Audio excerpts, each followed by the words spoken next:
This is Michael Beirut. I'm Michael Beirut. I'm a graphic designer. You might be familiar with his work. But interestingly, he thinks that logos are just kind of overrated. I am actually often very ambivalent about them.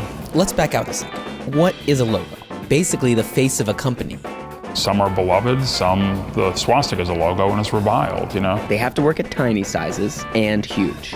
There are 3 specific types. The first type is the word mark. The word mark is the easiest one, and it's the one that we're all the most familiar with. I mean, John Hancock's signature is kind of a word mark, and it can look crisp, clean, and modern like the new Google logo looks. It can look somehow that it has roots in a shared heritage the way the Coca-Cola logo looks, you know?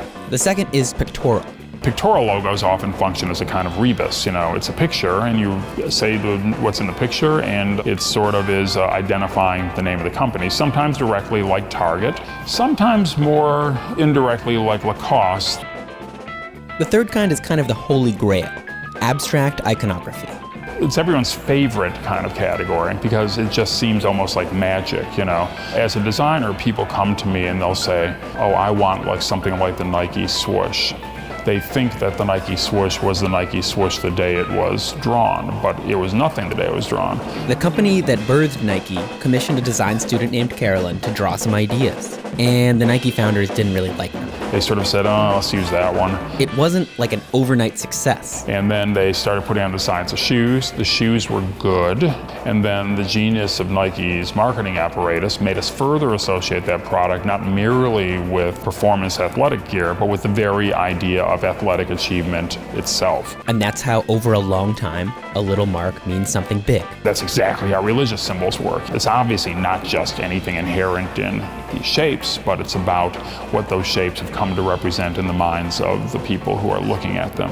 But there's a 4th type of logo that goes beyond these 3 types and can use elements of each of them. The logo system, a graphical framework that can have endless permutations.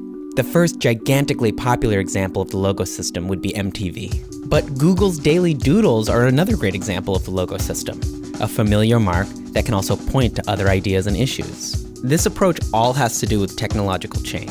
It used to be if a company was doing a logo, there'd be this military operation by which it would be inscribed on all their equipment and on their airplanes and their retail facilities, and gold pins and cufflinks would be made for the executive suite and put on spittoons and ashtrays and the top of the skyscraper in which they dwell and on everyone's business card, right?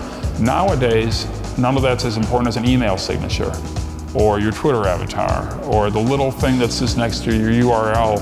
And those things are much more ubiquitous and they can be changed at the drop of a hat. Beirut used this system approach for his Hillary Clinton logo.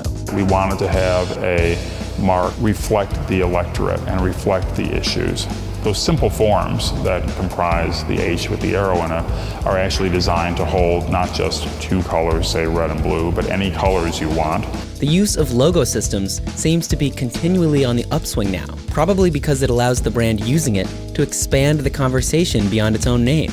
The logo kind of reminds people that that's what our priority is today. But at the end of the day, regardless of the shape, style, or system, it might not matter what your logo is. It really is about thinking of these symbols as being empty vessels in a way, and then you pour the meaning into them. So what's this all add up to? Basically, those fights people get in about new logos are pretty misguided. They think they're judging a diving competition, but actually all these organizations are in swimming competitions. It's not what kind of splash you make when you hit the water, it's how long you keep your head above that water. Logos need to have a long life, not win points in a discussion.